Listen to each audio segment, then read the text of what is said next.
Hello, in front of me I've got LENOVO Tab P12 Pro. In this video I'll show you how to set custom notification sound. In the beginning, let's enter settings, go to sound,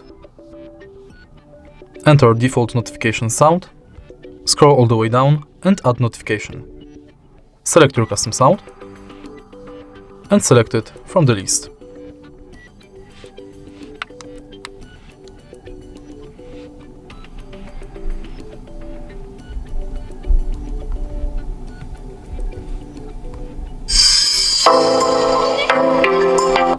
Tap OK and it's set.